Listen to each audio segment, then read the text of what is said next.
샬롬, 복된 금요일입니다. 오늘은 레위기 26장 14절로 26절의 말씀, 그렇게까지 되어도 이 제목으로 말씀 나누고자 합니다. 자, 이 말씀의 제목을 지금 들으실 때 어떤 느낌이 드세요? 그렇게까지 되어도 어떠세요? 안타까움이 들 수도 있죠. 또 한편으로는 답답함이 들기도 합니다. 왜? 말 그대로 그렇게까지 되었는데도 불구하고 뒤에 나오는 말이 뭐예요? 정신을 못 차리더라. 자, 이런 뉘앙스가 오늘 말씀에 담겨져 있기 때문입니다. 그렇습니다. 어제 말씀드렸습니다. 레위기 26장, 이제 레위기 27장까지가 마지막인데 거의 다 왔어요. 어제 본문 1절부터 13절까지는 너희가 내 명령과 규례를 준행하면 이러한 복을 받을 거야. 그 복의 이야기를 하셨습니다.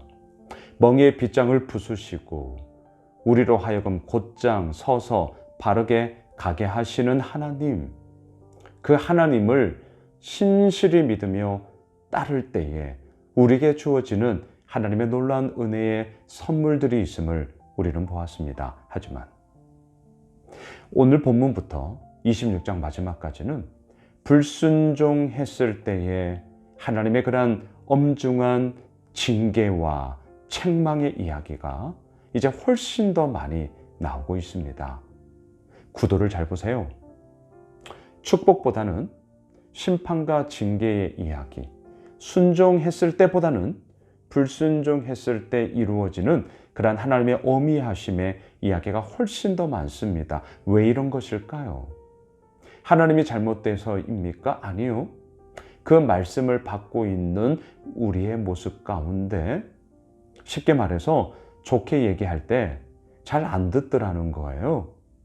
그래서 어떻게 해요? 따끔하게 얘기해요. 때로는 화내면서 얘기해요.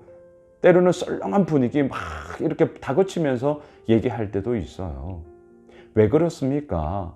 그렇게라도 해야, 여러분, 그렇게라도 해야 그 말씀을 듣기 때문이더라라는 것이죠. 우리들의 연약함을 보셔야 됩니다. 우리들의 죄악됨을 보셔야 됩니다. 오늘 본문에서부터 이제 그 마음 무거운 내용들이 나옵니다. 하지만 직시하셔야 됩니다. 왜요? 우리가 이러한 연약함, 이러한 죄악됨의 모습을 여전히 가지고 있기 때문인 것이죠. 14절 보세요. 그러나 너희가 내게 청종하지 아니하여 이 모든 명령을 준행하지 아니하며 15절 내 규례를 멸시하며 마음에 내 법도를 싫어하여 내 모든 계명을 준행하지 아니하며 내 언약을 배반할진대. 와, 나오는 말 하나하나가 뭐 마음에 드는 말이 하나도 없습니다. 청종하지 않았다, 준행하지 않았다, 싫어했다, 멸시했다, 배반했다. 동사만 보세요. 정말 얼마나 우리들의 마음을 무겁게 하는 단어들입니까? 그런데 여기에서 우리는 회피하면 안 됩니다. 이유가 뭐예요? 우리가 그렇게 살아가고 있다는 것입니다.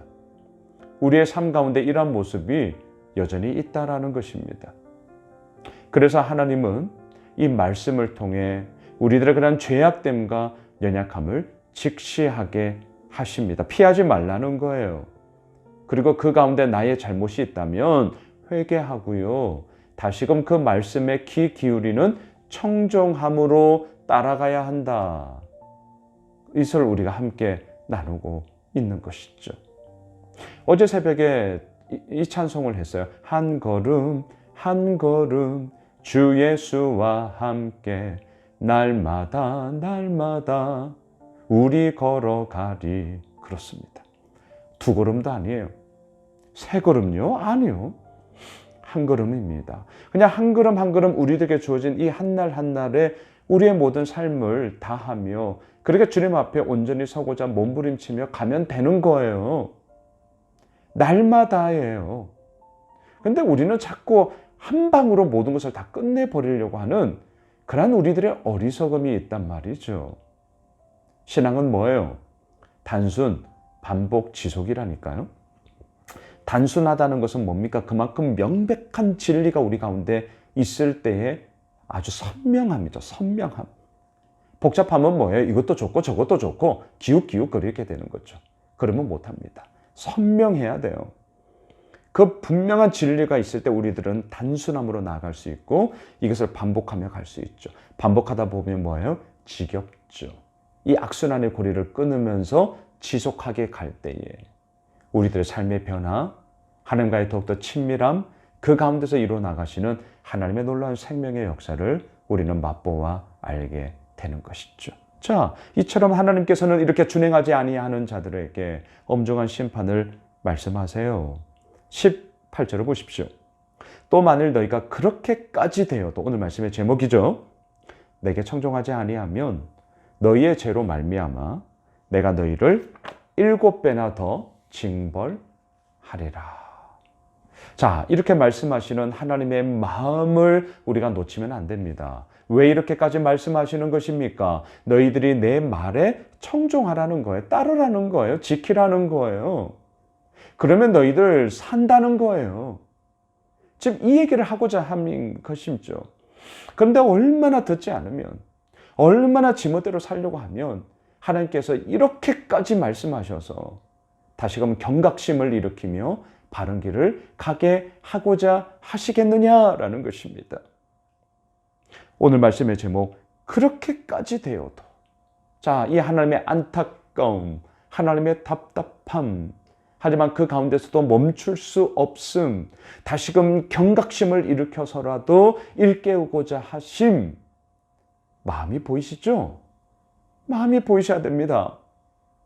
그리고 그 길 가운데서 다시금 돌이켜 바른 길을 하게 하시는 이 하나님의 이 간절함, 이게 뭐예요?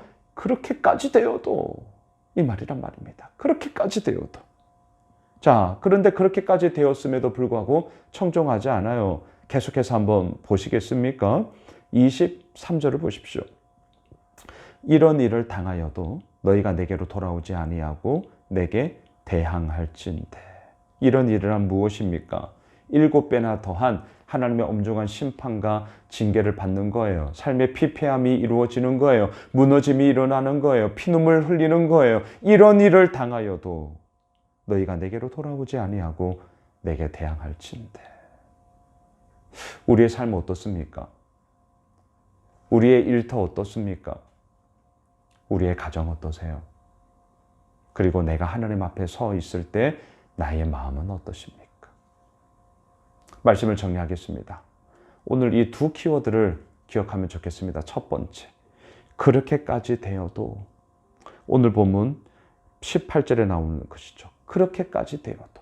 또 하나, 23절, 이런 일을 당하여도. 여러분, 이것이 우리들의 삶 속에 계속해서 반면교사가 되고 우리를 비추는 말씀의 거울이 되어야 합니다.